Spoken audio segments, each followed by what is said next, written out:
الحمد لله الذي أبدع الأفلاك والأرضين والصلاة والسلام على من كان نبيا وآدم بين الماء والطين وعلى آله وصحبه أجمعين أما بعد فأعوذ بالله من الشيطان الرجيم بسم الله الرحمن الرحيم لقد كان لكم في رسول الله أسوة حسنة صدق الله العظيم. ناظرین کرام، الحمدللہ باب العلم انواریہ ایجوکیشنل سوسائٹی کے زیر اہتمام و جامعہ انواریہ کے زیر اہتمام شفا شریف کا سلسلہ وار درس جاری و ساری ہے. آج کی اس نشست کا آغاز نبی پاک علیہ الصلاۃ والسلام کے اخلاق حسنہ کے مختلف پہلوؤں اور خصوصاً عدل انصاف اور امانت داری، راست گوئی اور صدق سچائی، امانت داری، دیگر عظیم پہلوؤں کے ذکر سے آج کا آغاز ہو رہا ہے. نبی پاک علیہ الصلاۃ والسلام کے عدل و انصاف کے بارے میں علامہ قاضی ایاز مالک رحمۃ اللہ علیہ یہ عنوان قائم کر رہے ہیں اور فرماتے ہیں کہ وَأَمَّا عَدْلُهُ صلی اللہ علیہ وسلم وَأَمَانَتُهُ وَعِفَّتُهُ وَصِدْقُ لَهْجَتِهِ فَكَانَ آمَنَ النَّاسِ وَأَعْدَلَ النَّاسِ وَأَعَفَّ النَّاسِ وَأَصْدَقَهُمْ لَهْجَةً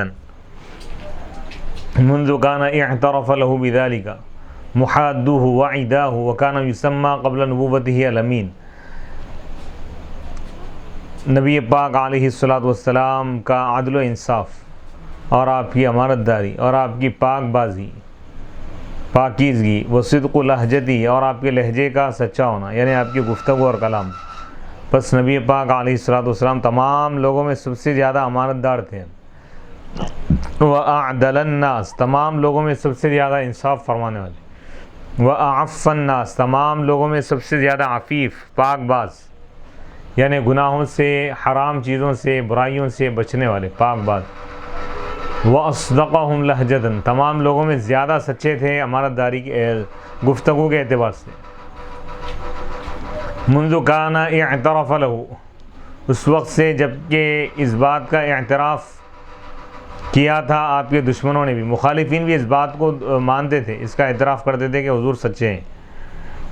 وعداہ حضور کے دشمن بھی اس بات کا اعتراف کرتے تھے کہ حضور علیہ الصلاۃ والسلام امانت دار، دیانت دار ہے. وکانہ یسمى قبل نبوتی اور نبی پاک علیہ الصلاۃ والسلام کا نام امین، امانت دار، صادق اور امین تھا آپ کا لقب نبوت کے اعلان سے پہلے بھی. قال ابن اسحاق کان یسمى الامین بما جمع اللہ فیہ من الاخلاق الصالحہ. ابن اسحاق فرماتے ہیں کہ حضور علیہ الصلاۃ والسلام کا نام امین اس لیے رکھا گیا کیونکہ اللہ تعالیٰ آپ کے اندر جمع کیا اخلاق صالحہ، اچھے اخلاق. وقال تعالی اللہ تعالیٰ ارشاد فرمائے مطاع یعنی اس رسول کی اطاعت کی جاتی ہے، ثم امین پھر وہ امانت دار بھی ہیں. سورۃ التکویر آیت نمبر 21. اکثر المفسرین علی انہ محمد صلی اللہ علیہ وسلم. مطاع امین سے مراد، مطاع ثم امین سے مراد محمد عربی صلی اللہ علیہ وسلم. ولما اختلفت قریش وتحازبت عند بناء الكعبۃ فی من یضع الحجر حکموا اول داخل علیہم فاذا بالنبی صلی اللہ علیہ وسلم داخل وذلك قبل نبوته فقالوا هذا محمد هذا الامین قد رضینا به. وعن الربیع بن حثیم كان يتحاكم الى رسول اللہ صلی اللہ علیہ وسلم فی الجاہلیت قبل الاسلام.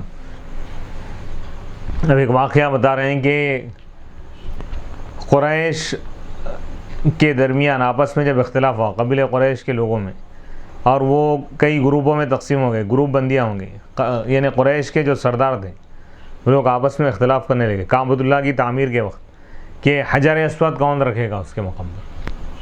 حجر اسود ہٹا دیا گیا تھا تعمیر کے وقت. جب کعبہ بننے کے بعد، تعمیر کیے جانے کے بعد حجر اسود کو رکھنے کی جب بات آئی تو وہ لوگ اختلاف کرنے لگے. حکم ہوتا وہ لوگ آخر میں یہ طے کیے کہ وہ لوگ جو سب سے پہلے ان کے پاس دوسرے دن جب سب سے پہلے کعبے میں داخل ہوں گے ان کا فیصلہ مانا جائے گا، وہ اس پتھر کو رکھیں گے.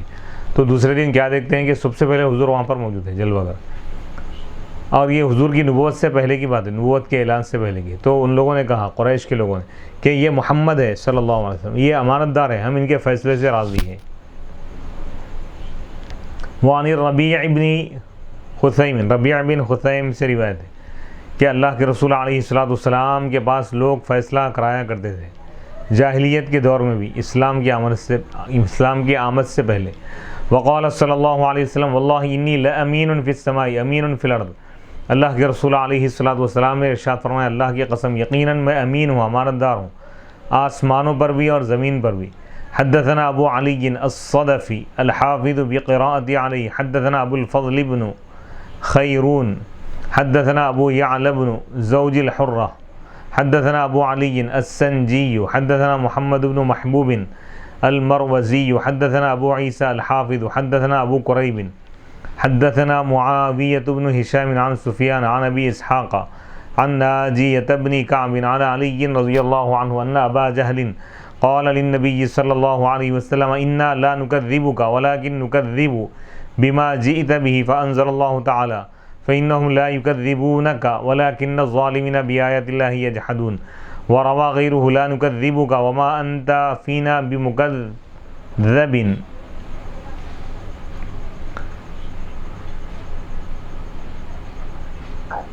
مولا کائنات حضرت سیدنا علی مرتضیٰ رضی اللہ تعالیٰ عنہ سے مروی ہے کہ آپ فرماتے ہیں کہ ابو جہل نے نبی پاک علیہ السلام سے کہا، بے شک ہم آپ کو نہیں جھٹلاتے لیکن ہم جھٹلاتے ہیں وہ چیز جو آپ لائیں۔ تو اللہ تعالیٰ نے اس آیت مبارکہ کو نازل فرمایا۔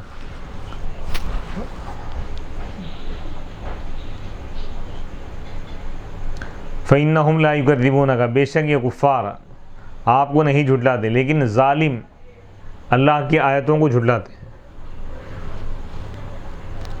وَرَوَى غَيْرُهُ، دوسروں نے یہ روایت کیا ہے کہ لَا نُكَذِّبُكَ، وہ لوگ کیا کہتے تھے حضور سے کہ ہم آپ کو نہیں جھٹلاتے اور آپ ہمارے اندر جھٹلائے ہوئے نہیں ہیں۔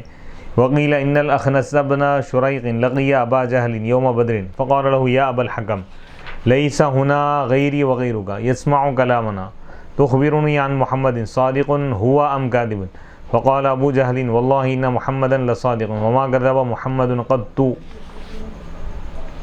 کہا گیا کہ ہمارے درمیان، وقیل اور کہا گیا ان الاخنس بن شریق، اخنس بن شریق یہ جو ہے ایک شخص ہے، وہ ابو جہل سے ملا بدر کے دن۔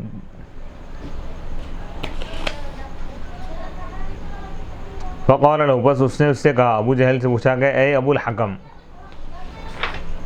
ابو جہل کی کنیت یہ بھی تھی ابو الحکم، جاہلیت میں لوگ اس کو ابو الحکم بولتے تھے، حضور اس کا نام ابو جہل رکھ دیا، جہالت کا باب۔ لیس غیری، اس نے ابو جہل سے پوچھا کہ یہاں پر میرے اور تمہارے سوا کوئی دوسرا نہیں ہے جو ہماری بات سن سکے، کوئی تیسرا یہاں پر موجود نہیں ہے۔ تخبرنی، تم مجھ کو خبر دو محمد صلی اللہ علیہ وسلم کے بارے میں، کیا وہ سچے ہیں یا جھوٹے ہیں؟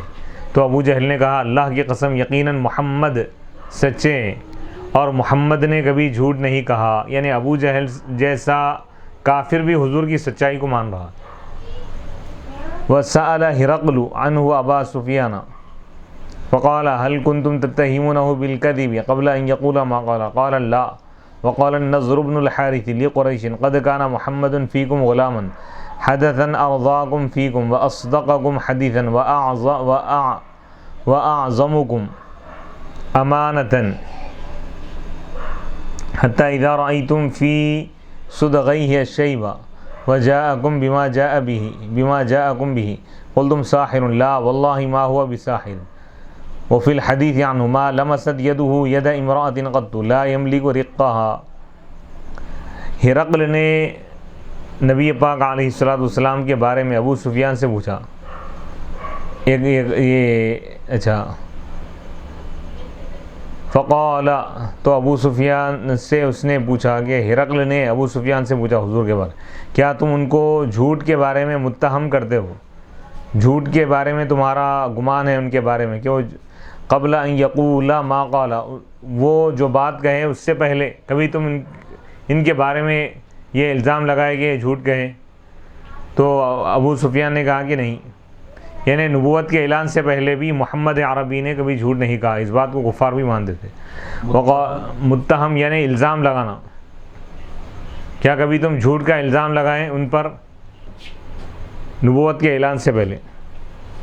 تو ابو سفیان نے کہا، ابو سفیان اس وقت اسلام قبول نہیں کیے تھے، بعد میں قبول کرے فتح مکہ کے بعد، تو انہوں نے کہا کہ نہیں۔ وقال نضر بن الحارث، نضر بن حارث نے قریش سے کہا کہ محمد صلی اللہ علیہ وسلم تمہارے درمیان ایک نوجوان تھے، ارضاکم فیکم، وہ تم میں سب سے زیادہ نیک اور راضی ہونے والے تھے، یعنی پسندیدہ تھے، اور تم میں سب سے زیادہ سچے تھے گفتگو کے اعتبار سے، اور سب سے بڑے تھے امانت داری کے اعتبار سے، یہاں تک کہ جب تم ان میں ایک یعنی بڑی عمر کو جب تم نے دیکھا ان کے یعنی 40 سال کی عمر اور اس سے بڑی عمر کو جب تم نے ان کو دیکھا، یعنی حضور علیہ الصلوۃ والسلام جب نبوت کا اعلان فرمائے اس عمر کو جب تم نے دیکھا اور وہ تمہارے پاس وہ پیغام لائے جو لائے، تو تم نے یہ کہا کہ یہ جادوگر ہے، اللہ کی قسم وہ جادوگر نہیں ہے۔ اور نبی پاک علیہ الصلوۃ والسلام کے بارے میں حدیث میں ہے کہ ما لمست یدہ ید امرأۃ قط، حضور کی پاک بازی، طہارت اور تقوی کے بارے میں بتا رہے ہیں کہ حضور علیہ الصلوۃ والسلام کا دست مبارک کسی ایسی خاتون کے ہاتھ سے ٹچ نہیں ہوا آپ کا ہاتھ، جس کے آپ مالک نہیں تھے، یعنی اجنبی یا غیر یعنی اجنبی عورت کو آپ نے ہاتھ نہیں لگایا، یعنی جیسا کہ کئی صحابیات کو مرید بھی بنائے لیکن آپ یعنی مس کیے بغیر زبانی آپ ان کو بیعت عطا فرمائیں۔ وفی حدیث علی فی وصفہ صلی اللہ علیہ وسلم اصدق الناس لہجۃ، حضرت علی رضی اللہ تعالیٰ عنہ کی حدیث میں حضور علیہ الصلوۃ والسلام کی صفات کے بارے میں اصدق الناس لہجہ، تمام لوگوں میں زیادہ سچے لہجے کے اعتبار سے، یعنی گفتگو کے اعتبار سے۔ وقال فی الصحیح، صحیح حدیث میں ہے کہ ویحک فمن یعدل ان لم اعدل، نبی پاک علیہ الصلوۃ والسلام نے اس خارجی شخص سے، اس گستاخ سے فرمایا کہ اے شخص تجھ پر افسوس ہے، اگر میں عدل نہ کروں، انصاف نہ کروں تو کون انصاف کرے گا؟ خبت و خسرت ان لم اعدل۔ قالت عائشہ رضی اللہ عنہا ما خیر رسول اللہ صلی اللہ علیہ وسلم فی امرین الا اختار ایسرہما ما لم یکن اثما۔ ام المؤمنین حضرت عائشہ صدیقہ رضی اللہ تعالیٰ عنہ نے ارشاد فرمایا کہ اللہ کے رسول علیہ الصلوۃ والسلام کو کبھی دو کاموں کے درمیان اختیار نہیں دیا گیا مگر آپ نے ان دونوں میں سب سے آسان کام کو آپ نے اختیار فرمایا جب تک کہ وہ گناہ کا کام نہ ہو۔ فَإِن كَانَ اِثْمًا، اگر وہ کام گناہ کا ہو تو آپ تمام لوگوں میں سب سے زیادہ دوری اختیار کرتے اس سے، گناہ کے کام سے۔ قال ابو العباس المبرد قسم کسرا ایامہ فقال یصلح یوم الریح للنوم۔ دو کاموں کا مطلب سمجھانا، کوئی بھی دو کام بھائی، دو آپشن اگر ہے سمجھو، جی جیسے جنگ اور صلح کا کام ہے سمجھو، تو آپ صلح کو اختیار فرمائیں، وہ کام جس میں زیادہ مشقت نہ ہو۔ یوم الریح للنوم ویوم الغیم للصید ویوم المطر للشرب واللہو ویوم الشمس للحوائج۔ قال ابو العباس، ابو العباس المبرد نے کہا قسمہ کسرا، کسرا یہ ایک بادشاہ ہے،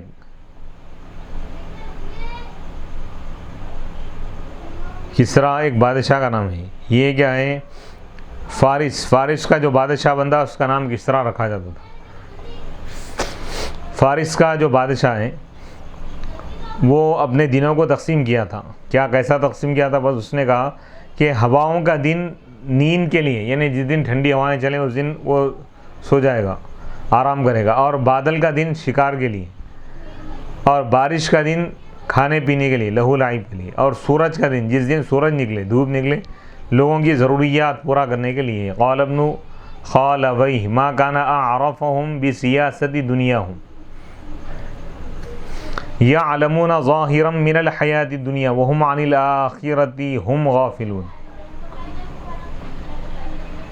ابن خالویہ نے کہا کہ وہ تمام لوگوں میں زیادہ جاننے والا نہیں تھا اپنی دنیا کی سیاست، دنیا کی سیاست کو، یہ زیادہ جاننے والا تھا. یعلمون ظاہرا من الحیات الدنیا، وہ دنیاوی زندگی کے ظاہر کو جانتے ہیں اور وہ آخرت سے غافل. اللہ تعالیٰ ایسے لوگوں کے بارے میں فرما رہے ہیں کہ یہ لوگ صرف دنیا میں پڑے ہوئے ہیں لوگ. ولیکن نبینا صلی اللہ علیہ وسلم جزأ نہارہ ثلاثۃ اجزاء، لیکن ہمارے نبی صلی اللہ علیہ وسلم، دنیاوی بادشاہوں کا یہ حال تھا، لیکن ہمارے نبی صلی اللہ علیہ وسلم اپنے دن کے 3 حصے فرمائے. جزءا للہ، ایک حصہ اللہ کی عبادت کے لیے، اور ایک حصہ اہل و عیال کے لیے، اور ایک حصہ اپنی ذات کے لیے. ثم جزأہ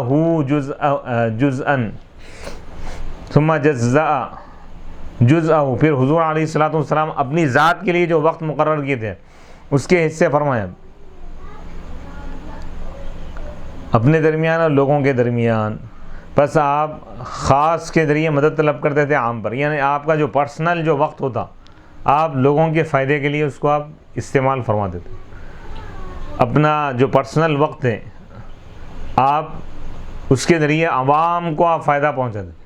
وہ یقول، آپ فرماتے تھے ابلغوا حاجت من لا یستطیع ابلاغی، تم ان لوگوں کی حاجت مجھ تک پہنچاؤ جو مجھ تک نہیں پہنچا سکتے یا مجھ تک نہیں پہنچ سکتے. فإنہ من ابلغ حاجت من لا یستطیع ابلاغها، کیونکہ جو شخص اس شخص کی ضرورت کو مجھ تک پہنچائے گا جو اپنی ضرورت کو مجھ تک نہیں پہنچا سکتا، تو اللہ تعالیٰ اس کو قیامت کے دن امن عطا فرمائے گا، بڑی گھبراہٹ کے دن، یعنی قیامت کے دن. یعنی کوئی ضرورت مند ہے جو ڈائریکٹ مجھ تک نہیں پہنچ سکتا، تم اس کی ضرورت مجھ تک پہنچاؤ. یعنی کوئی پریشان حال ہے، یہ تو واضح چیز ہے، اس میں سمجھانے کا تو کوئی مسئلہ ہی ہے کہ بھئی کوئی پریشان حال ہے، اب اس کو کوئی مسئلہ حل نہیں ہو رہا اس کو، اور مجھ تک پہنچنے کا راستہ بھی نہیں پا رہا ہے، تو تم اس کی رہنمائی کرو، میرے پاس بھیجو. یہ بولنا چاہ رہے ہیں. وعن الحسن كان رسول الله صلى الله عليه وسلم لا يأخذ أحدا بقرف أحد ولا يصدق أحدا على أحد. وذكر أبو جعفر الطبري عن علي رضي الله عن النبي صلى الله عليه وسلم ما هممت بشيء مما كان أهل الجاهلية يعملون به غير مرتين كل ذلك يحول الله بيني وبين ما أريد من ذلك ثم ما هممت بسوء حتى أكرمني الله برسالتي. قلت ليلة لغلام كان يرعى معي لو أبصرت لي غنمي حتى أدخل مكة فأسمر بها كما يسمر الشباب، فخرجت لذلك حتى جئت أول دار من مكة سمعت عزفا بالدفوف والمزامر لعرس بعضهم فجلست أنظر فضرب على أذني فنمت حتى فما أيقظني إلا مس الشمس فرجعت ولم أقضي شيئا ثم عراني مرة أخرى مثل ذلك ثم لم أهم بعد ذلك بسوء.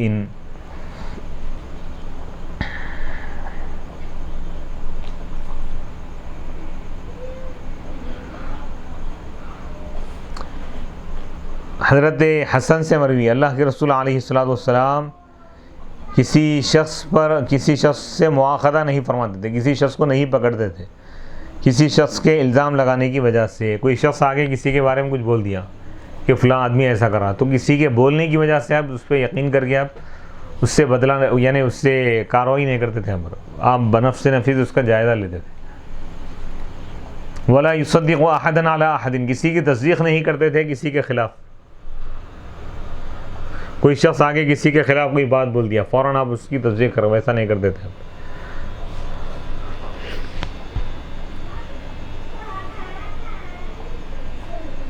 وَأَمَّا وَقَارُهُ صلی اللہ علیہ وسلم وَصَمْتُهُ تُؤْدَتُ. پھر یہ بھی بتا رہے ہیں کہ جاہلیت کے دور میں بھی، اسلام کی آمد سے پہلے، نبوت کے اعلان سے پہلے بھی حضور تمام گناہوں سے معصوم اور محفوظ تھے. یعنی جاہلیت کے جو رسم و رواج، جو طریقے، ان کے جو چیزیں تھیں جاہلیت کی عرب میں، اس سے آپ بالکل پاک رہے، دور رہے. وَأَمَّا وَقَارُهُ وَصَمْتُهُ وَتُؤْدَتُهُ وَمُرُوءَتُهُ وَحُسْنُ هَدْيِهِ فَحَدَّثَنَا أبو علي الجياني الحافظ إجازة وعارضت بكتابه قال حدثنا أبو العباس الدلائي أخبرنا أبو ذر الهروي أخبرنا أبو عبد الله البراق حدثنا اللؤلؤي حدثنا أبو داود حدثنا عبد الرحمن بن سلام حدثنا الحجاج بن محمد عن عبد الرحمن بن أبي الزناد عن عمر بن عبد العزيز بن وهيب سمعت خارجة بن زيد يقول كان النبي صلى الله عليه وسلم أوقر الناس في مجلسه لا يكاد يخرج شيئا من أطرافه. اب رہا نبی پاک علیہ الصلوۃ والسلام کا وقار اور آپ کی خاموشی اور آپ کی یعنی اطمینان، آپ کا اطمینان، کسی کام میں جلد بازی نہ کرنا، اطمینان سے ادا کرنا کام، اور آپ کی مروت اور آپ کے حسن اخلاق، یعنی آپ کی حسن سیرت، اس کے بارے میں بتا رہے ہیں کہ نبی پاک علیہ حضرت خارجہ بن زید فرما رہے ہیں کہ نبی پاک علیہ الصلوۃ والسلام تمام لوگوں میں زیادہ باوقار تھے اپنی محفل میں، اپنے اطراف و اکناف سے کوئی چیز آپ نہیں نکالتے تھے، یعنی بالکل مہذب انداز میں آپ پرسکون انداز میں بیٹھتے تھے محفل میں. وروى ابو سعید الخدری، یعنی لوگوں کے سامنے پیر پھیلا کے بھی نہیں بیٹھتے تھے، یہ آداب بتا رہے ہیں کہ محفل کے آداب ہے. وروى ابو سعید الخدری كان رسول الله صلی اللہ علیہ وسلم اذا جلس في المجلس احتبى بيديه وكذلك كان اکثر جلوسه صلی اللہ علیہ وسلم محتبیا. حضرت ابو سعید خدری رضی اللہ تعالیٰ عنہ روایت کرتے ہیں کہ اللہ کے رسول علیہ الصلوۃ والسلام جب محفل میں بیٹھتے تو اپنے دونوں ہاتھوں سے احتبا فرماتے، اور آپ کا اکثر بیٹھنے کا انداز احتبا کی حالت میں تھا. احتبا کا مطلب یہ ہے کہ دونوں پیروں کو کھڑا رکھنا، ایسا اکڑ بیٹھنا جیسا کہتے ہیں کہ بھائی سرین زمین پر رکھ دیے، دونوں پیروں کو کھڑا کر دیے اور دونوں ہاتھ باندھ دینا پیروں سے، یعنی سادہ لوح، یعنی مسکین اور یہ درویشوں کے بیٹھنے کا انداز ہے، یعنی ٹیک لگا کے، جیسا آدمی بالکل بے فکر ہو گئی، یعنی ٹیک لگا کے بیٹھنا یا ایک دم، یہ عموماً عمرا بادشاہوں کا یہ طریقہ ہے، لیکن حضور کی سنت یہ تھی کہ آپ اکثر ٹیک لگا کر نہیں بیٹھتے تھے، احتبا کی حالت میں بیٹھتے. وعن جابر بن سمرۃ انہ تربع وربما جلس القرفص وهو في حديث قيلة وكان كثير السكوت.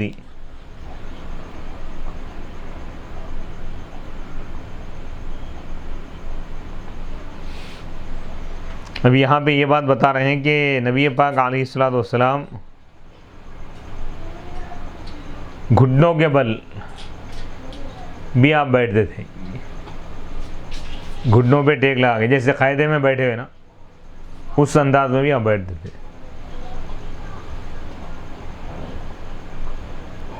حضرت جابر بن سمرہ سے روایت ہے کہ نبی پاک علیہ الصلوۃ والسلام 4 زانوں پر بھی بیٹھے، کبھی کبھار ایسا ہی بیٹھے، کبھی قرفصا کی بیٹھک بیٹھے ہوئے. یہ ایک قسم کی بیٹھک ہے. اس کے متعلق کئی اقوال بتا رہے ہیں. ایک قول یہ ہے کہ وہو ان یجلس الرجل علی الیتیہ ویلصق فخذیہ ببطنہ، یعنی آدمی اپنے سرین کے بل بیٹھ جائے اور اپنے رانوں کو پیٹ سے لگا دے اور احتبا کرے دونوں ہاتھوں سے، دونوں ہاتھ پنڈلیوں سے باندھ لے ایسا، اور دونوں ہاتھوں کو پنڈلیوں پر رکھے، جیسا کبھی لوگ رومال بن لیتے دیکھیے، ایسا بیٹھ کے اوپر بیٹھ کے رومال وغیرہ بن لے کے بیٹھتے نا، اسی طرح وہ بھی ہاتھ سے بھی احتبا کرتے. عن ابی عبید وقال ابو المہدی هو ان یجلس علی رکبتیہ متکئا. قرفصا کے ایک معنی یہ بتا رہے ہیں کہ آدمی بیٹھے اپنے گھٹنوں کے بل ٹیک لگا کر، یعنی گھٹنے ٹیک کر بیٹھ جانا، یہ بھی عاجزی انکساری کی علامت ہے.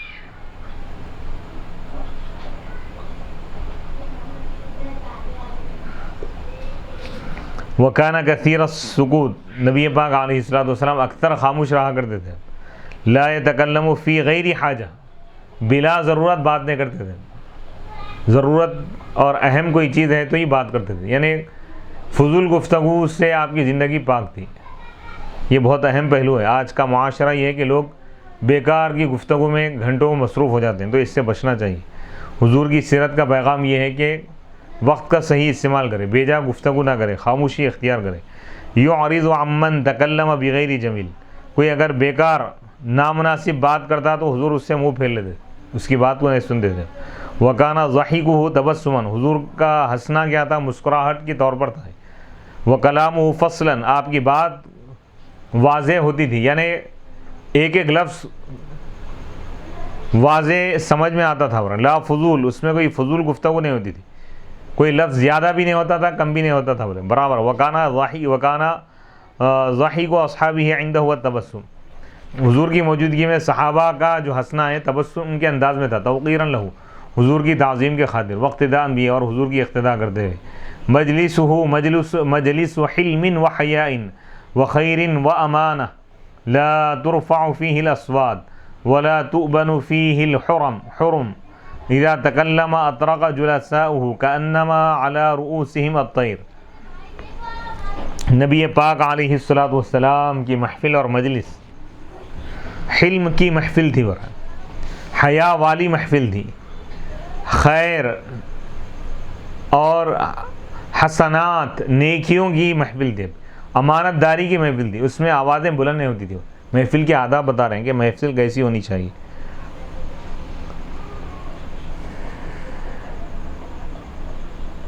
ولا تؤبن فیہ الحرم، اس میں کسی کی حرمتیں پامال نہیں ہوتی تھی، یعنی کسی کا ذکر شر نہیں ہوتا تھا، کسی کی برائی بیان ہو رہی ہے ایسا نہیں.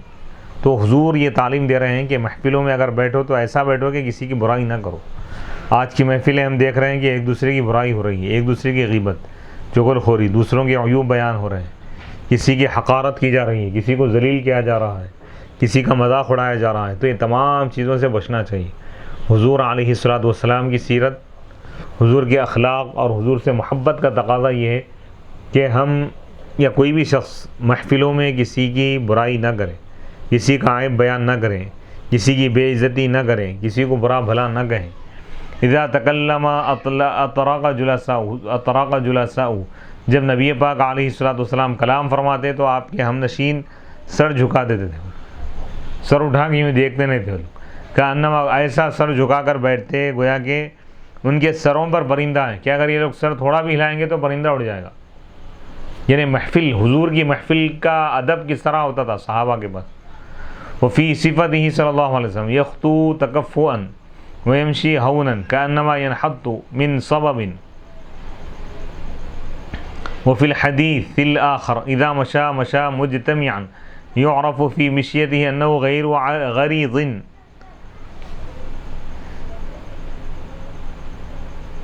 ولا وکیل غیر ضجر ولا کسلان. وقال عبد الله بن مسعود ان احسن الهدی ہدی محمد صلی اللہ علیہ وسلم. نبی پاک علیہ السلام کی صفات میں یہ بھی ہے کہ یخطو تکفؤا، نبی پاک علیہ السلام چلتے تھے سامنے کی طرف جھک کر. یعنی آپ چلتے تو اس انداز میں چلتے تھے کہ جیسا کہ کوئی اونچائی سے نیچے کی طرف جا رہا ہے تو تیزی سے جس طرح جاتا ہے، تو حضور علیہ السلام سر انور نگاہیں زمین پر رکھ کر آپ چلتے تھے اور تیزی سے چلتے تھے. ایسا محسوس ہوتا تھا کہ آپ آگے کی طرف جھک رہے ہیں. کیا چلنے کا انداز پیارا تھا آپ کا.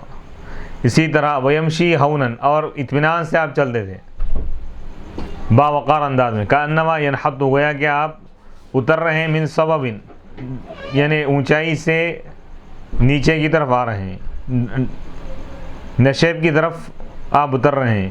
وفی الحدیث الاخر، ایک دوسری حدیث میں کہ اذا مشا مجتمعا، مکمل طور پر آپ اچھی طرح چلتے تھے. آپ کے چلنے میں یہ بات جانی جاتی تھی کہ آپ بیدارگی کے ساتھ نہیں چل رہے ہیں، یعنی پورے ایکٹیو پن کے ساتھ آپ چلتے تھے.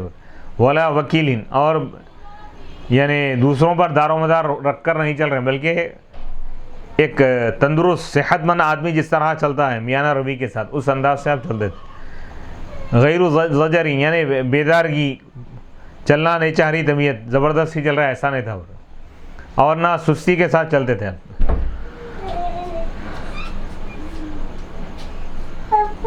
وقال عبداللہ بن مسعود، حضرت سیدنا عبداللہ بن مسعود رضی اللہ تعالیٰ عنہ فرماتے ہیں ان احسن الہدی ہدی محمد، بے شک بہترین یعنی رفتار چلنے کا انداز حضور علیہ السلام کا انداز ہے، بہترین سیرت حضور کی سیرت ہے. وعن جابر بن عبد اللہ رضی اللہ عنہما کان فی کلام رسول اللہ صلی اللہ علیہ وسلم ترتیل او ترسیل. حضرت سیدنا جابر بن عبداللہ رضی اللہ تعالیٰ عنہما سے مروی ہے، وہ فرماتے ہیں کہ اللہ کے رسول علیہ السلام کے کلام میں ترتیل تھی، یعنی منظم گفتگو تھی. ایک ایک لفظ سمجھ میں آتا تھا. قال ابن ابی حالہ کان سکوتہ علی اربعین علی الحلم والحذر والتقدیر والتفکر. ابن ابی حالہ فرماتے ہیں کہ اللہ کے رسول علیہ الصلوۃ کی خاموشی بھی 4 چیزوں کی بنیاد پر ہوتی تھی. آپ جب خاموش ہوتے تو یا تو حلم کی وجہ سے، والحذر اور احتیاط کے طور پر، دوسری چیز بتا رہے ہیں، تیسری وجہ بتا رہے ہیں تقدیر کے طور پر. تیسری چیز، چوتھی چیز یہ ہے کہ بھئی والتفکر، غور و فکر کرنے کے لیے آپ خاموش رہتے. قالت عائشة رضی اللہ عنہا کان رسول اللہ صلی اللہ علیہ وسلم یحدث حدیثا لو عدہ العاد احصاہ. ام المؤمنین حضرت عائشہ صدیقہ رضی اللہ تعالیٰ عنہ فرماتی ہیں کہ اللہ کے رسول علیہ السلام گفتگو کرتے ہیں، ایسی بات کرتے ہیں کہ اگر اس کو شمار کرنے والا، گننے والا اگر گننا چاہے، کوئی شخص گننا چاہے تو آسانی سے گن سکتا تھا، شمار کر سکتا تھا کہ حضور کتنے الفاظ فرمائے. یعنی اطمینان کے ساتھ، جلد بازی، تیزی کے ساتھ لفاظی کر رہے ہیں کہ لفظ سمجھ میں نہیں آ رہا ہے، مقصد سمجھ میں نہیں آ رہا، ایسا نہیں ہے. ایک ایک لفظ با معنی ہوتا تھا، با مراد ہوتا تھا. وَكَانَ صلی اللہ علیہ وسلم يحب الطیب والرائحة الحسنة ويستعملهما كثيرا ويحض عليهما ويقول حبب إلي من دنياكم النساء والطيب وجعلت قرة عيني في الصلاة.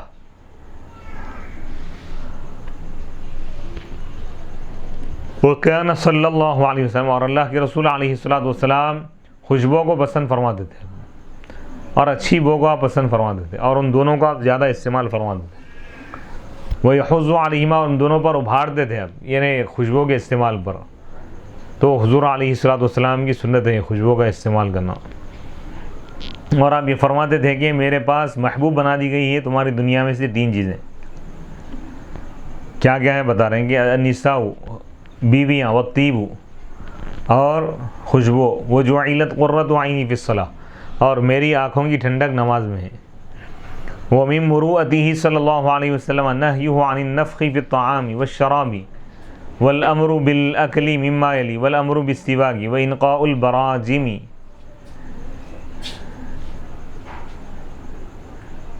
وانقاء البراجم والرواجب واستعمال خصال الفطرہ. اب یہاں پہ بتا رہے ہیں کہ نبی پاک علیہ السلام کی مروت میں سے ایک بات یہ تھی، یعنی حسن اخلاق میں سے، کہ حضور علیہ السلام نے منع فرمایا کس سے؟ کھانے میں پھونکنے سے. کوئی چیز کھا رہے ہیں، گرم ہے، لوگ پھونک کے کھاتے ہیں، ایسا نہیں کرنا چاہیے، پھونکنے سے منع فرمایا. وہ شرابی، پانی پی رہے ہیں، یعنی چائے پی رہے ہیں یا دودھ وغیرہ پی رہے ہیں، گرم ہے، اس کو پھونک رہے ہیں ٹھنڈا کرنے کے لیے، اس سے منع فرمایا، کیونکہ انسان کے خود جراثیم اس چیز میں چلے جائیں. تو یہ حکمت کی بات نہیں ہے. والامر بالاکل، اور نبی پاک علیہ السلام حکم فرماتے تھے کہ یعنی قریب سے کھانے کا، یعنی کوئی، کیونکہ اس دور میں طریقہ یہ تھا کہ بڑے تھالے میں کئی لوگ کھاتے تھے، تو ہر شخص کے قریب جو حصہ ہے تھالے کا وہاں سے کھائے، دوسرے کی طرف سے کھا رہے یا بیچوں میں سے کھا رہے، یہ پسند نہیں فرماتے تھے. والامر بالسواک، مسواک کا حکم دیتے تھے.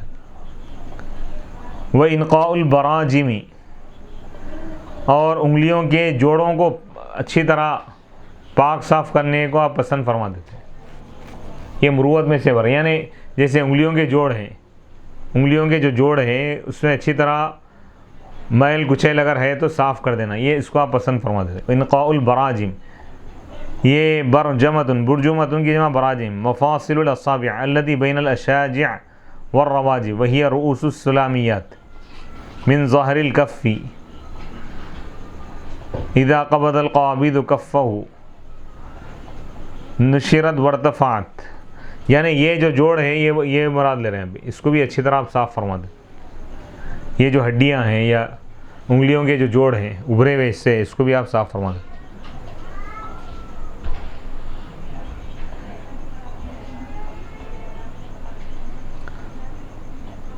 پوروں کے قریب جو حصے ہیں یہ جو ہیں اس کو بھی آپ صاف فرما دیتے.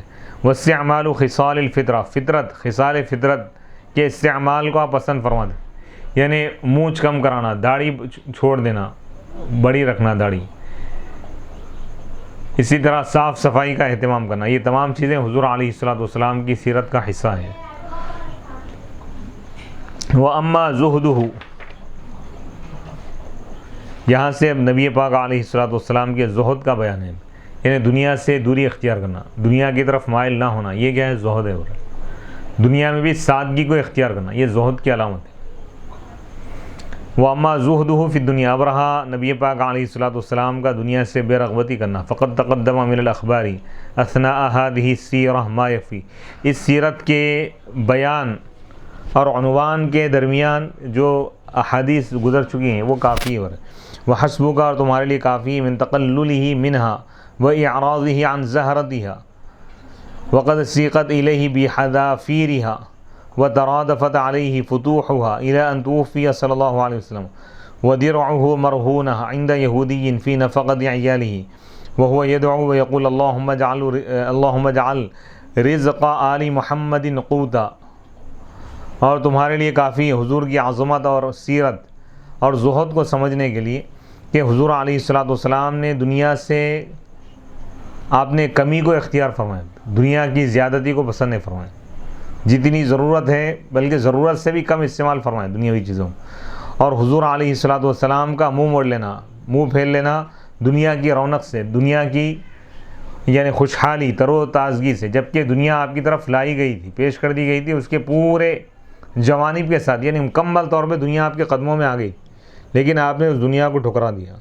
اور آپ کے پاس پیدر پہ دنیا کے ممالک فتوح، اس کے فتوحات آتے رہیں، یہاں تک یعنی پیدر مسلسل وترادفت علیہ فتوحها، مسلسل حضور علیہ الصلوۃ والسلام کے پاس پیدر پہ فتوحات ہونے لگے، یہاں تک کہ حضور علیہ الصلوۃ والسلام وفات پائے، جبکہ آپ کا زرع رہن رکھا ہوا تھا یہودی کے پاس، فی نفقۃ عیالی، آپ کے اہل و عیال کے اخراجات کے لیے ایک زرع رہن رکھا گیا، آپ قرضہ لیے تھے. وہ یدعو، جبکہ حضور علیہ الصلوۃ والسلام یہ دعا فرماتے تھے اور کہتے تھے اللہم اجعل رزق آل محمد قوتا، اے اللہ آل محمد کا رزق قوت کو بنا دے. قوت کا مطلب ضرورت کے مطابق دے. تو سادات کے لیے پیغام ہے اس میں، دنیا کی طرف نہیں جانا چاہیے، ویسے نہیں جاتے لیکن بتا رہے ہیں کہ دنیاوی معاشی تنگی ہے تو پریشان نہیں ہونا چاہیے. حضور علیہ الصلوۃ والسلام اپنے لیے اور اپنے گھر والوں کے لیے آپ دنیاوی دولت کو پسند نہیں فرمائیں. تو سادات کرام کے لیے اس میں ایک پیغام ہے کہ حضور یعنی پوری دنیا کے لیے پیغام ہے، خاص طور پہ سادات کے لیے کہ حضور علیہ الصلوۃ والسلام نے بقدر کفاف، ضرورت کے مطابق رزق کو آپ نے پسند فرمایا. حدثنا سفیان بن العاص والحسین بن محمد الحافظ والقاضی ابو عبد الله التمیمی قالوا حدثنا احمد بن عمر قال حدثنا ابو العباس الرازی قال حدثنا ابو احمد الجلودی حدثنا ابن سفیان حدثنا ابو الحسین مسلم بن الحجاج حدثنا ابو بکر بن ابی شیبۃ حدثنا ابو معاویہ عن الاعمش عن ابراہیم عن الاسود عن عائشہ رضی اللہ عنہا قالت ما شبع رسول اللہ صلی اللہ علیہ وسلم ثلاثة ایام تباعا من خبز حتى مضى لسبیلہ. ام المؤمنین حضرت عائشہ صدیقہ رضی اللہ تعالی عنہا سے مروی ہے، آپ فرماتی ہیں کہ اللہ کے رسول علیہ الصلوۃ والسلام مسلسل 3 دن پوری زندگی میں، پوری حیات میں آپ نے مسلسل 3 دن تک آپ نے کسی ایک روٹی سے بھی آپ شکم سیر ہو کر نہیں کھایا، یعنی کنٹینیو 3 دن تک لگاتار آپ پیٹ بھر کھانا نہیں کھایا، حتیٰ کہ ایک روٹی بھی آئے تو آپ پیٹ بھر نہیں کھائے، یہاں تک کہ آپ اپنی راہ کی طرف گزر گئے. یعنی سادگی بتا رہے ہیں، زہد یہ ہے. سبحان اللہ. وفی روایت اخری من خبز شعیر، یعنی جو کی روٹی، یومینی متوالیین، کنٹینیو 2 دن برا. ولو شاء لأعطاہ اللہ ما لا یخطر ببال، اور اگر حضور چاہتے تو اللہ تعالیٰ آپ کو ضرور عطا فرماتا وہ چیزیں جس کا دل میں خیال بھی نہیں ہے.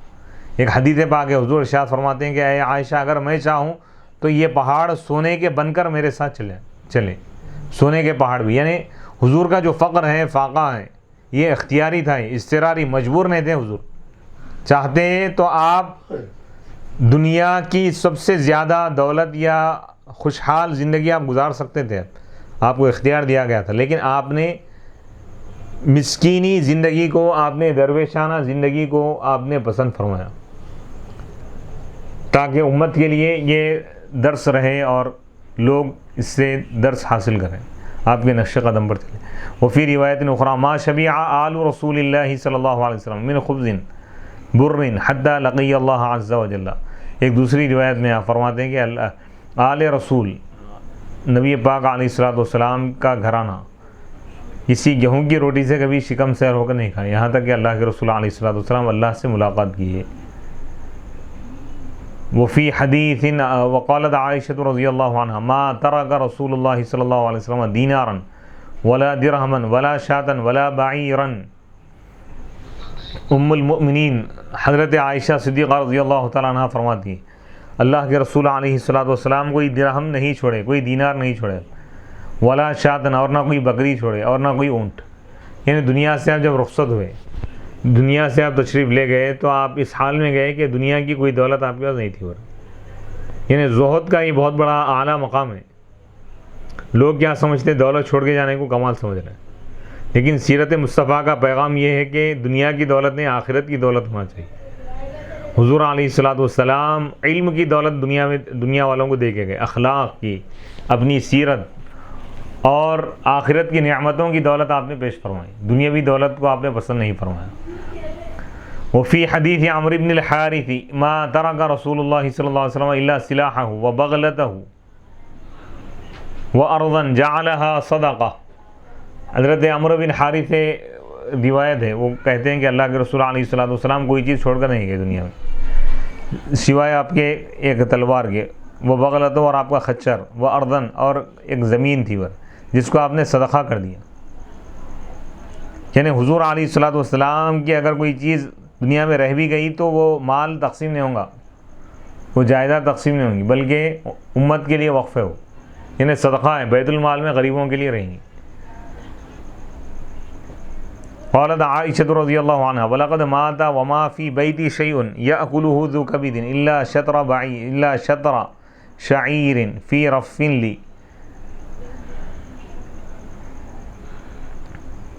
ام المؤمنین حضرت عائشہ صدیقہ رضی اللہ تعالیٰ عنہ ارشاد فرماتی ہے یقیناً اللہ کے رسول علیہ الصلوۃ والسلام وصال فرما گئے جبکہ میرے گھر میں، میرے حجرے میں کوئی چیز نہیں تھی، کوئی ایسی چیز جس کو کوئی جگر والا کھائے، یعنی کھانے پینے کی کوئی چیز، کوئی اناج رکھ کے نہیں گئے تھے. یعنی بتا رہے ہیں زاہدانہ زندگی کیا ہے، زہد کیا ہے، تقویٰ کیا ہے بتا دیں. اور اسی طرح متوکلانہ زندگی، اللہ کی ذات پہ بھروسہ کس طرح کرنا چاہیے، اہل و عیال سب کو اللہ کے حوالے کرنا چاہیے. اللہ کفیل ہے، اللہ کافی ہے، اللہ رزق دینے والا ہے. عملی طور پہ آپ یہ کر کے بتائیں. آج دنیا والے یہ دیکھتے کہ بھائی کون کتنی پراپرٹی چھوڑ کر جا رہا ہے، یعنی اور دنیا میں انسان یہ سوچتا ہے کہ بھائی میرے بعد میرے گھر والوں کا کیا ہوگا، دولت نہیں ہو تو کیا ہوں. یہ تمام چیزیں کیا ہیں، زہد و تقوی کے خلاف ہیں. حضور علیہ الصلوۃ والسلام کی سیرت کی جو تعلیمات ہے، اللہ کفیل ہے، اللہ پالنے والا ہے، اللہ رزق دینے والا ہے، اللہ کفیل ہے. یہ یقین ہونا چاہیے، یہ کامل اللہ کی ذات پر بھروسہ ہونا چاہیے.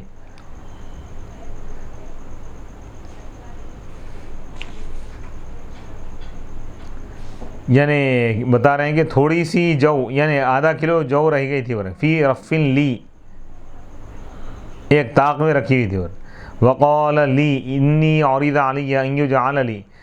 ام المؤمنین حضرت عائشہ صدیقہ رضی اللہ تعالیٰ عنہ فرماتی ہیں کہ اللہ کے رسول علیہ الصلوۃ والسلام نے مجھ سے فرمایا بے شک مجھ پر یہ بات پیش کی گئی کہ میرے لیے بطحا کو، مکے کی جو سرزمین ہے، ریگستان کو، مکے کے ریگستان کو میرے لیے یعنی سونے کا بنا دیا جائے گا. تو میں نے کہا کہ لا یا ربی، اے میرے رب نہیں، میں یہ نہیں چاہتا. اجوع یومن، میں ایک دن بھوکا رہنا چاہتا ہوں. واشبع یومن، ایک دن شکم سیر ہونا چاہتا ہوں، ایک دن پیٹ بھر کے کھانا چاہتا ہوں اور ایک دن بھوکا رہنا چاہتا ہوں. فاما الیوم الذی اجوع فیہ، نبی پاک علیہ الصلوۃ والسلام فرماتے ہیں کہ اب رہا وہ دن جس میں بھوکا رہتا ہوں، فاتضرع الیک، تو اللہ اس دن میں تیری بارگاہ میں گریہ وزاری کروں گا. حکمت بتا رہے ہیں دیکھیں. وَأَدْعُوكَ، اور میں تجھ کو پکاروں گا، تیری عبادت کروں گا. وَأَمَّا الْيَوْمُ الَّذِي، اب رہا وہ دن جس میں میں شکم سیر ہو جاؤں گا، پیٹ بھر کھاؤں گا. فَأَحْمَدُكَ، تو میں تیری تعریف کروں گا. وَأُثْنِي عَلَيْكَ، تیری ثنا بیان کروں گا، تیرا شکر ادا کروں گا. یعنی حضور علیہ الصلوۃ والسلام کا فقر اختیاری ہے، یہ بتا رہے ہیں. اور حضور علیہ الصلوۃ والسلام کے زہد و تقوی کو بیان کیا جا رہا ہے. تو معلوم یہ ہوا حضور کی سیرت اور یہ تعلیمات سے کہ ہمیشہ پیٹ بھر کے نہیں کھانا چاہیے، کم از کم ہفتے میں ایک آدھ دن کم کھانا چاہیے یا بھوکا رہنا چاہیے حضور کی سنت سمجھ کر. فاقہ کرنا بھی یہ حضور کی سنت ہے. جیسا لوگوں کے ذہنوں میں یہ بات ہے کہ میٹھا کھانا سنت ہے فلاں چیز، تو بھوکا رہنا بھی حضور کی سنت ہے. کبھی کبھار بھوکا بھی رہا کریں تاکہ سنت مصطفیٰ صلی اللہ علیہ وسلم پر عمل ہو جائے. اس نیت سے اگر بھوکے رہیں گے کبھی کبھار تو یہ بھی، اس پر بھی اللہ تعالیٰ ثواب عطا کرے گا. وفی حدیث آخر ان جبریل علیہ السلام نزل علیہ فقال له ان اللہ تعالی يقرئك السلام ويقول لك تحب ان اجعل هذه الجبال ذهبا وتكون معك حيثما كنت فأطرق ساعة ثم قال يا جبريل ان الدنيا دار من لا دار له ومال من لا مال له قد يجمعها من لا عقل له فقال له جبريل ثبتك الله يا محمد بالقول الثابت. ایک جامع ترین قول ہے یہاں پہ، اس کو غور سے سنیں کہ ایک دوسری حدیث میں ہے کہ جبرائیل علیہ السلام حضور علیہ السلام کی خدمت میں حاضر ہوئے اور انہوں نے عرض کیا آپ سے، بے شک اللہ تعالیٰ آپ کو سلام ارشاد فرما رہا ہے آپ کے لیے، اور آپ سے فرما رہا ہے کہ کیا تم یہ پسند کرو گے کہ میں ان پہاڑوں کو سونے کا بنا دوں اور وہ آپ کے ساتھ چلیں گے جہاں آپ جائیں گے. تو حضور علیہ السلام اپنا سر انور جھکا دیے کچھ دیر کے لیے، پھر آپ سر اٹھائے پھر فرمائیں یا جبریل اے جبرائیل ان دنیا، بے شک دنیا اس شخص کا گھر ہے جس کا کوئی گھر نہیں ہے. اللہ اکبر. ومال من لا مال له، یہ دنیا اس شخص کا مال ہے جس کا کوئی مال نہیں ہے آخرت میں. اس کو وہ جمع کرتا ہے جس کو عقل نہیں ہے. یہ حدیث میں اگر غور کریں تو آدھی دنیا تو بے عقل ہیں آج کے دور میں. لوگ دنیاوی دولت مکانات جمع کرنے کو، یہ جمع بنانے کو یہ سمجھ رہے ہیں کہ عقل مندی ہوگی. حضور فرما رہے ہیں کہ یہ بیوقوفی ہے، کیونکہ یہ دنیا فنا ہونے والی ہے. عالی شان محلات سب فنا ہونے والے. تو انسان کو چاہیے کہ بقدر ضرورت دنیا میں جتنا رہنا ہے اتنا دنیا کے لیے کرے، اور آخرت میں جتنا رہنا ہے اس کے لیے وہاں پر اس کے حساب سے کرے. تو یعنی آخرت میں دائمی زندگی ہے تو اس کو سنوارنے کی کوشش کریں، دنیاوی دولت یا دنیاوی لالچ کی طرف نہ بھاگے. تو حضور علیہ السلام کا خصوصی پیغام یہ ہے امت کے نام کہ جب تک زہد پیدا نہ ہو آدمی عبادت گزار نہیں بن سکتا. صرف نماز پڑھ لینا، نماز کی کوئی پابندی کر رہا ہے اور یہ سمجھ رہا ہے کہ زاہد ہے، تو یہ حقیقی زہد نہیں. زہد کا مطلب یہ ہے کہ اس کا دل دنیا سے بیزار ہو جائے، دنیا کی ہر چیز کو ناپسند کرے، دنیاوی دولت کو ناپسند کرے، دنیاوی دولت جمع کرنے کو ناپسند کرے، دنیاوی خواہشات اس کے دل میں پیدا نہ ہو، وہ آخرت کو ترجیح دے، تو وہ زاہد ہے. مال و دولت اگر نہ ملے غمگین ہو رہا ہے تو سمجھ جاؤ کہ وہ زاہد نہیں ہے. دنیاوی خواہشات چاہ رہا ہے، اس کا رہن سہن بالکل عالی شان ہے، تو سمجھ جاؤ کہ وہ زاہد نہیں ہے. عابد بن سکتا ہے لیکن زاہد نہیں بن سکتا، اور زہد کے بغیر قرب الہی نہیں مل سکتا. سبحان اللہ. نبی پاک علیہ السلام کی زندگی کا مقصد یہی تھا کہ لوگوں کے دلوں میں، صحابہ کے دلوں میں، امت کے دلوں میں زہد اور تقویٰ پیدا کرے. اللہ کا قرب زہد کے بغیر حاصل نہ ہوتا. اللہ کے قریب ہونے کا جو معاملہ ہے، اللہ سے قریب ہونے کا، یہ آسان الفاظ نہیں ہوتے. قرب الہی بغیر زہد کے حاصل نہ ہوتا. زہد کا مطلب یہ ہے کہ ظاہر نہیں بلکہ باطن، دل سے دنیا سے نفرت کرے. قلب یعنی دل میں دنیا کی نفرت پیدا ہو اور آخرت کی محبت پیدا ہو، یہ ہے زہد. اس کی علامت یہ ہے کہ اگر دنیاوی دولت نہ ملے تو آدمی غمزدہ نہ ہو، اور دنیاوی دولت کو زیادہ طلب نہ کرے، اور دنیاوی آسائش، دنیاوی آرام کی طرف نہ بھاگے. دنیاوی دولت یا اعلیٰ ترین لباس، اعلیٰ ترین سواریاں، اعلیٰ ترین مکانات، عالی شان رہن سہن، اسٹیٹس، ان چیزوں کو نہ اپنا. یہ زہد کا تعلق اس سے ہے کہ زہد کا مطلب یہ ہے کہ دنیا کی دولت سے بے رغبتی اختیار کرے. دنیاوی دولت کی طرف بھاگ رہا ہے، دنیا کو جمع کرنا چاہ رہا ہے، دنیا کے لیے تگ و دو کر رہا ہے، کوشش کر رہا ہے، تڑپ رہا ہے، بلک رہا ہے، تو یہ تمام چیزیں انسان کے لیے تباہ کن ہیں. کیونکہ جو شخص دنیا کی محبت کو اپنے دل میں جگہ دے گا تو آخرت اس کے دل سے نکل جائے گی، وہ دنیا کا بندہ اور غلام بن کے رہ جائے گا. تو نبی پاک علیہ السلام نے اس میں جامع آپ نے نصیحت فرمائی. ان دنیا، بے شک دنیا اس شخص کا گھر ہے جس کا کوئی گھر نہیں ہے. ومال من لا مال له، اور اس شخص کا مال ہے جس کا کوئی مال نہیں ہے. قد یجمعها من لا عقل له، اس کو وہ شخص جمع کرتا ہے جس کو عقل نہیں ہے. فقال له جبریل علیہ السلام، تو حضرت جبریل علیہ السلام نے آپ سے عرض کیا کہ اے محمد صلی اللہ علیہ وسلم، اللہ آپ کو قول ثابت پر ثابت رکھے. وعن عائشہ رضی اللہ عنہا قالت ان کننا آل محمد لنمکث شہرا ما نستوقد نارا ان هو الا التمر والماء۔ ام المؤمنین حضرت عائشہ صدیقہ رضی اللہ تعالیٰ عنہ ارشاد فرماتی کہ بے شک ہم آل محمد حضور علیہ السلام کے گھرانے والے ازواج مطہرات ایک ایک مہینہ ہم رہتے تھے، لیکن کبھی یعنی چولہا سلگائے بغیر ہم رہا کرتے تھے، یعنی پکوان نہیں ہوتا تھا ایک ایک مہینے تک بھی، ہاں صرف پانی اور کھجور پر ہمارا گزارا ہوتا تھا۔ اللہ اکبر، یہ ہے نبی پاک علیہ السلام کا زہد اور حضور علیہ السلام کے اہل بیت ازواج مطہرات کا یہ زہد اور تقویٰ ہے۔ وعن عبد الرحمن بن عوف هلك رسول اللہ صلی اللہ علیہ وسلم ولم يشبع هو واهل بيته من خبز الشعير۔ حضرت عبد الرحمن بن عوف رضی اللہ تعالیٰ عنہ فرماتے ہیں کہ اللہ کے رسول علیہ السلام دنیا سے تشریف لے گئے جبکہ آپ شکم سیر ہو کے نہیں کھائے تھے، آپ اور نہ آپ کے اہل بیت، آپ کے گھرانے والے، آپ کے گھر والے، آپ کے اہل و عیال، آپ کے ازواج مطہرات شکم سیر پیٹ بھر کر نہیں کھائے، جو کی روٹی بھی۔ وعن عائشہ رضی اللہ عنہ و ابی امامہ رضی اللہ عنہ وابن عباس نحوه قال ابن عباس كان رسول الله صلی اللہ علیہ وسلم يبيت هو واهله الليالي المتتابعة طاويا لا يجدون عشاء۔ حضرت سیدنا عبداللہ بن عباس رضی اللہ تعالیٰ عنہما ارشاد فرماتے ہیں کہ رسول اللہ صلی اللہ علیہ وسلم اور آپ کے گھر والے، آپ کے اہل و عیال، آپ کے اہل بیت ازواج مطہرات کئی راتیں گزارتے تھے بھوکے پیٹ، رات کا کھانا نہیں پاتے تھے، یعنی رات میں کچھ نہیں کھاتے تھے، تناول نہیں فرماتے تھے۔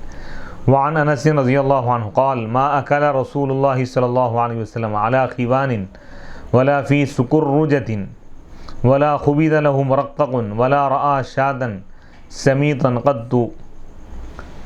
حضرت سیدنا انس رضی اللہ تعالیٰ عنہ ارشاد فرماتے ہیں اللہ کے رسول علیہ السلام نے کبھی عالی شان بڑے بڑے دسترخوانوں پر آپ نے کھانا تناول نہیں فرمایا، ولا فی سکرجہ، اور نہ سکرجہ یعنی چھوٹی تشتری وغیرہ جو ہوتی ہیں جس میں اچار وغیرہ رکھا جاتا ہے، چٹنیاں رکھی جاتی ہیں، حضور علیہ السلام اچار وغیرہ یا چٹنیاں بھی استعمال نہیں فرمائے۔ ولا خبز لہ مرقق، اور نرم روٹی آپ کے لیے نہیں پکائی گئی۔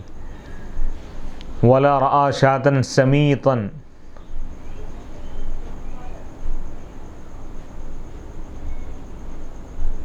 یعنی بال وغیرہ صاف کی ہوئی بکری وغیرہ بھی آپ نے نہیں دیکھا، یعنی بالکل عالی شان غذائیں ہائی فائی ان چیزوں کا آپ پسند نہیں فرماتے تھے۔ وعن عائشہ رضی اللہ عنہا انما کان فراشہ،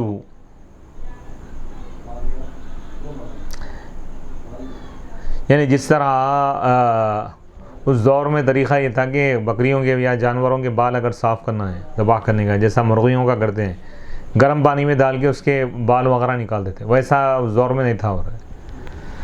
وعن عائشہ رضی اللہ عنہا انما کان فراشہ صلی اللہ علیہ وسلم الذی ینام علیہ ادما حشوہ لیف۔ ام المؤمنین حضرت عائشہ صدیقہ رضی اللہ تعالیٰ عنہ سے مرویہ فرماتی کہ بے شک اللہ کے رسول علیہ السلام کا بستر مبارک جس پر آپ آرام فرماتے تھے ادمن چمڑے کا تھا، حشو اس کے اندر کھجور کی چھال تھی، یعنی بالکل سیدھا سادہ آپ کا بستر تھا۔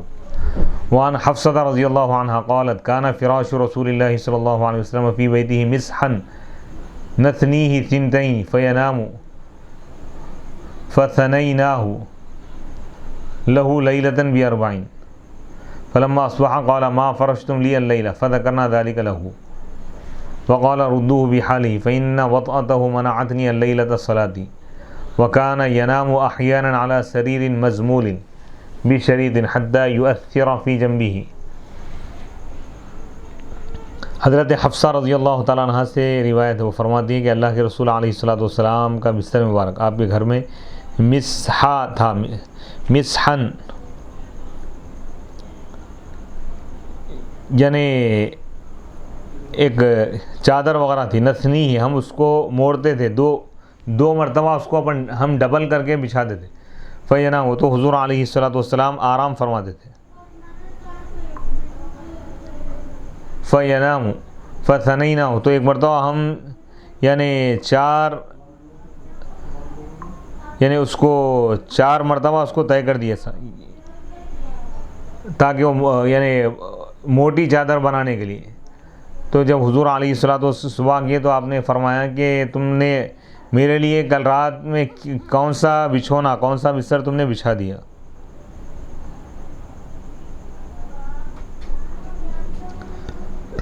ما فرشتم لی اللیلۃ فذکرنا لہ ذلک. تو ہم نے نبی پاک علیہ الصلوۃ والسلام سے اس کا ذکر کیا.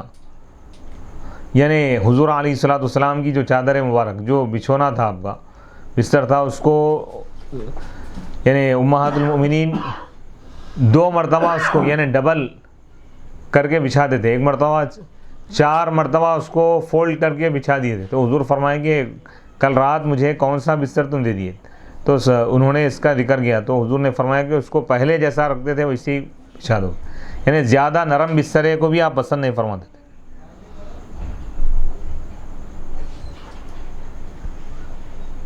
فَإِنَّ وَطَأْتَهُ. پھر حضور فرماتے ہیں کہ اس کی جو نرمی ہے اس نے مجھ کو روک دیا اللیلۃ رات میں صلاتی نماز سے. یعنی حضور علیہ الصلوۃ والسلام کا جو رہن سہن ہے وہ بتا رہے ہیں کہ اتنی سادگی، حالانکہ چاہتے تو آپ دنیا میں سب سے زیادہ عالی شان زندگی گزار سکتے تھے دنیاوی اعتبار سے، لیکن آپ نے اس کو پسند نہیں فرمایا. اور حضور نے فرمایا کہ درویشانہ زندگی تم اختیار کرو، مسافرانہ زندگی. یعنی مسافر سفر میں آرام کی طرف توجہ نہیں دیتا، اس کو اپنی منزل کی طرف نظر ہوتی. تو اسی طرح دنیا تمہارے لیے مسافر خانہ ہے، سفر کی جگہ، یہاں سے آخرت کا سفر کرنا ہے. تو نبی پاک علیہ الصلوۃ والسلام کی تعلیمات، نبی پاک علیہ الصلوۃ والسلام کا جو بستر مبارک ہے بتا رہے ہیں کہ مسحن کے معنی آتے ہیں ثوب للفراشی، یعنی آرام کرنے کے لیے ایک قسم کا وہ تھا، لباس تھا یا ایک چادر، جس طرح آج ہم بیڈ شیٹ وغیرہ کہتے ہیں، ایک چادر وغیرہ تھی. تو امہات المؤمنین اس کو ڈبل کر کے بچھاتے تھے، 1 مرتبہ 4 گنا کر کے اس کو بچھا دی. تو حضور منع فرمائے نہیں، دوہری بس کافی. یعنی زیادہ آرام دہ لباس یعنی بچھونا بستر بھی آپ پسند نہیں فرماتے تھے. اللہ اکبر. وَكَانَ يَنَامُ أَحْيَانًا عَلَى سَرِيرٍ مَزْمُولٍ بِشَرِيدٍ. اور نبی پاک علیہ الصلوۃ والسلام کبھی کبھار آرام فرماتے تھے علی سریر، تخت پر، مزمول، مرمول، رمل والے، رمل کے معنی آتے ہیں یعنی کنکریاں وغیرہ، اس پر کنکریاں ہوتی تھی.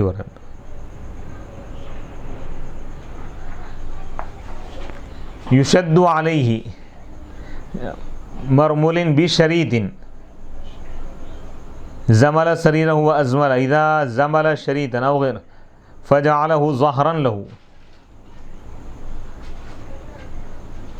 یعنی رسی سے بنی ہوئی جو وہ ہوتی ہے پلنگ، اس پلنگ پہ آپ آرام فرماتے تھے. حتی یؤثر، یہاں تک کہ اس کے نشانات آپ کے پشت پر بیٹھ جاتے تھے. یعنی جس طرح یعنی جیسا وہ ہوتی ہے نا نوار کی پلنگ جیسا کہتے ہیں، تو اس وقت یعنی رسی وغیرہ یا کھجور کی چھال سے کچھ ایسا بناتے تھے، پلنگ کو باندھا جاتا تھا. تو اس پر حضور علیہ الصلوۃ والسلام جب آرام فرماتے تو حضور کی پیٹھ پر، پشت پر اس کے نشانات بڑھ جاتے تھے. اللہ اکبر. یہ سادگی کی اعلیٰ ترین مثال ہے. وعن عائشہ رضی اللہ عنہا قالت لم یمتلئ جوف النبی صلی اللہ علیہ وسلم شبعا قد ولم یبث شکوا الی احد. اللہ اکبر. ام المؤمنین حضرت عائشہ صدیقہ رضی اللہ تعالیٰ عنہ فرماتی ہیں کہ نبی پاک علیہ الصلوۃ والسلام کا بدن مبارک یعنی حضور کا شکم کبھی سیر نہیں ہوا، کبھی پیٹ بھر کے نہیں کھایا. اللہ اکبر. ولم یبث شکوا، کبھی آپ نے شکایت نہیں کی کسی کے سامنے. بھوکے رہے تو کبھی صحابہ یا کسی کے سامنے یہ نہیں فرمایا کہ میں بھوکا ہوں. اللہ اکبر. اللہ اکبر. وَكَانَتِ الْفَاقَةُ أَحَبَّ إِلَيْهِ مِنَ الْغِنَى. اور فرما رہے ہیں کہ فاقہ حضور کے پاس زیادہ پسند تھا دولت سے. یہ بہت ہی بڑا معیار ہے، یہ کوئی آسان بات نہیں ہے. لوگ دولت کو جو ترجیح دے رہے ہیں، دولت کو ہی سب کچھ سمجھ رہے ہیں، اگر وہ حضور کی سیرت پڑھ لیں تو ان کو معلوم ہو جائے گا کہ حقیقی یعنی عشق کیا ہے، حضور علیہ الصلوۃ والسلام کے محبت کے تقاضے کیا ہیں. کہ نبی پاک علیہ الصلوۃ والسلام کے پاس فقر و فاقہ زیادہ پسندیدہ ہوتا ہو. وَإِنْ كَانَ لَيَظَلُّ جَائِعًا يَلْتَوِي طُولَ لَيْلَتِهِ مِنَ الْجُوعِ فَلَا يَمْنَعُهُ صِيَامَ يَوْمِهِ وَلَوْ شَاءَ سَأَلَ رَبَّهُ جَمِيعَ كُنُوزِ الْأَرْضِ وَثِمَارِهَا وَرَغَدَ عَيْشِهَا۔ اب یہاں پہ حضرت عائشہ فرما رہی ہے رضی اللہ تعالیٰ عنہ کہ یقیناً حضور علیہ الصلوۃ والسلام دن بھر بھوکے رہتے ہیں، یلتوی طول لیلتی، رات بھر آپ یعنی بھوک کی وجہ سے اپنے کروٹوں کو آپ بدل دیتے، پلٹتے تھے، فلا یمنعو، لیکن دن کے روزے کو آپ کی بھوک، رات کی بھوک نہیں روکتے تھے، دن میں بھی روزہ رکھتے تھے برابر، رات میں بھوکے دن میں بھی آپ روزہ رکھا کرتے، اور اگر آپ چاہتے تو ضرور آپ اپنے رب سے دنیا کے تمام خزانے مانگ سکتے تھے اور اس کے پھل اور دنیا کی خوشحال زندگی، لیکن اس کے باوجود آپ اس کو پسند نہیں فرمائے۔ وَلَقَدْ كُنْتُ أَبْكِي لَهُ رَحْمَةً مِمَّا أَرَى بِهِ، حضرت عائشہ رضی اللہ تعالیٰ عنہ فرماتی ہے کہ یقیناً میں روتی تھی اللہ کے رسول علیہ الصلوۃ والسلام کو دیکھ کر، رحمتاً، رحم کرتے ہوئے اس حالت پر جو میں دیکھتی تھی حضور کے ساتھ پر۔ وَأَمْسَحُ بِيَدِي عَلَى بَطْنِهِ مِمَّا بِهِ مِنَ الْجُوعِ، حضرت عائشہ رضی اللہ تعالیٰ عنہ فرماتی کہ میں اپنا ہاتھ حضور کے پیٹ پر، پشت پر، یعنی بطن مبارک حضور کے پیٹ پر پھیرتی تھی اس بھوک کی وجہ سے جو حضور کو ہوتی تھی۔ اللہ اکبر۔ وَأَقُولُ، اور میں کہتی تھی، نفسی، اپنے نفس میں کہتی تھی، نفسی لک الفدا، اے اللہ کے رسول میری جان آپ پر قربان ہو، لو تبلغت من الدنیا بما یقوتک، کاش کہ آپ دنیا سے اتنا لے لیتے آپ جتنا آپ کی غذا کے لیے کافی تو اچھا ہوتا۔ تو حضور فرماتے یا عائشہ، اے عائشہ، مالی ولد دنیا، میرا دنیا سے تعلق ہی کیا ہے، اللہ اکبر، یعنی زہد اور تقوی کا اعلیٰ ترین مقام ہے، یہ مقام تو کسی کو نہیں ملا دنیا میں۔ مالی ولد دنیا اخوانی من اولی العزم من الرسل، پھر آپ فرماتے ہیں کہ میرے بھائی جو اولو العزم پیغمبر گزرے ہیں وہ صبر کیے اس چیز پر جو اس سے زیادہ سخت تھی، فمضوا علی حالہم، بس وہ اپنی حالت پر گزر گئے، فقدموا علی ربہم، بس وہ اپنے رب کی بارگاہ میں ہیں، فاکرم مآبہم، بس اللہ تعالیٰ ان کے انجام کو بہتر بنا دیا اور ان کے ثواب کو اللہ تعالیٰ بڑھا دیا۔ فاجدنی، بس میں اپنے آپ کو پاتا ہوں، میں شرماتا ہوں اس بات سے، حیا کرتا ہوں کہ اگر میں خوشحالی اختیار کروں گا اپنی زندگی میں، معیشت میں، کہ کہیں میرا درجہ کل کے دن ان سے کم نہ ہو جائے۔ وما من شیء، یعنی معلوم یہ ہو رہا دنیاوی خوشحال زندگی رہی تو آخرت میں اس کا درجہ کم ہو جائے گا۔ زاہدانہ اولیاء اللہ یا صحابہ جو زندگی اختیار کرتے تھے اس کی وجہ یہی تھی کہ دنیا میں جو جتنی زیادہ دولت تونگری اختیار کرے گا آخرت میں درجات کم ہوں گے۔ یہ بات کس حدیث سے ثابت ہو رہی ہے؟ یہی حدیث ہے نا، اللہ کے رسول علیہ الصلوۃ والسلام دنیا کی دولت اختیار نہیں فرمائے۔ حضور سے بڑھ کر کون جان سکتا ہے دنیا اور آخرت کی حقیقت کو؟ مطلب دنیاوی دولت ہونے کی وجہ سے آخرت میں مقام اور مرتبہ کم، کیونکہ اس کا حساب و کتاب ہوگا نا، جس کو اللہ تعالیٰ دنیاوی دولت دیں گا تو آخرت میں ایک ایک چیز کا حساب لیں گا اللہ تعالیٰ، اور جو دنیاوی دولت میں دنیا میں مبتلا نہیں ہوا وہ نہ آسانی سے آخرت میں کامیاب ہو جائے گا۔ لیکن حساب دینے سے آخرت میں درجے کی کمی، اس لیے کہ انبیاء کی جو سیرت ہے، انبیاء کا جو مزاج ہے، خصوصاً نبی پاک علیہ الصلوۃ والسلام، آپ کی سیرت یہ ہے کہ دنیا سے دوری کو اختیار کریں۔ آپ کی پوری زندگی کا مقصد یہی تھا کہ دنیا سے دوری، آخرت کا قرب۔ وما من شیء هو احب الی من اللحوق باخوانی واخلائی، اور حضور فرماتے ہیں کہ میرے پاس کوئی چیز زیادہ محبوب نہیں ہے، اس بات سے بڑھ کر کوئی زیادہ پسندیدہ چیز نہیں ہے میرے پاس کہ میں اپنے بھائیوں اور اپنے دوستوں سے جا ملوں۔ اور ام المؤمنین حضرت ہے، یعنی اونچے جو درجات ہیں جنت میں لے جائیں گے یہ مراد نہیں ہے مالدار لوگ، دنیا میں جو مومن ایمان والے مالدار ہیں دولت خرچ کریں دنیا جنت میں تو جائیں گے، لیکن وہ اعلیٰ مقام نہیں پائیں گے جو غریب لوگ غربت پر صبر کرتے ہوئے، جو اولیاء اللہ، جو اللہ کے ایمان والے جو بندے ہیں، وہ لوگ جو دنیا کو جو طلب نہیں کرے، دنیا کو جو ٹھکرا دیے، زہد کا جو مقام حاصل ہوا اس کی وجہ سے درجہ ان کا زیادہ رہے گا مالداروں سے۔ قالت، حضرت عائشہ صدیقہ رضی اللہ تعالیٰ عنہ ارشاد فرماتی ہیں کہ فما اقام بعد الا شہرا حتی توفی صلی اللہ علیہ وسلم، اس واقعے کے بعد حضور پاک علیہ الصلوۃ والسلام دنیا میں 1 مہینے سے زیادہ نہیں رہے، یہاں تک کہ آپ وفات پائیں، یعنی آخری جملے ہیں بالکل آپ کی، بھوک اور پیاس کو آپ برداشت کریں۔ یعنی اس سے معلوم یہ ہوا کہ دنیا میں اللہ تعالیٰ اگر کسی کو غریبی دیا تو عیب کی بات نہیں ہے، اللہ تعالیٰ اس کا درجہ بلند کرنا چاہ رہا آخرت، تو غربا کے لیے اس میں خوشخبری ہے، اس میں سبحان اللہ، غریب لوگ، پریشان حال لوگ پریشان ہونے کی ضرورت نہیں ہے، کیونکہ حضور علیہ السلام نے غربت کو آپ نے پسند فرمایا. غربت کوئی عیب نہیں ہے. عیب کیا ہے؟ اللہ کی نافرمانی کرنا ہے. کوئی غریب ہے لیکن اللہ کی فرما برداری کر رہا ہے تو وہ مالداروں سے لاکھ درجے بہتر ہے. تو نبی پاک علیہ السلام کی حقیقی زندگی اگر کوئی سامنے رکھے گا تو دنیا کی اس کے سامنے کوئی حیثیت نہیں رہے گی. آخرت کو طلب کرے گا. اور دنیاوی زندگی کیسی گزارنا چاہیے آج کے اس درس میں اس کی تفصیل بیان کی گئی نبی پاک علیہ السلام کی سیرت کی روشنی میں.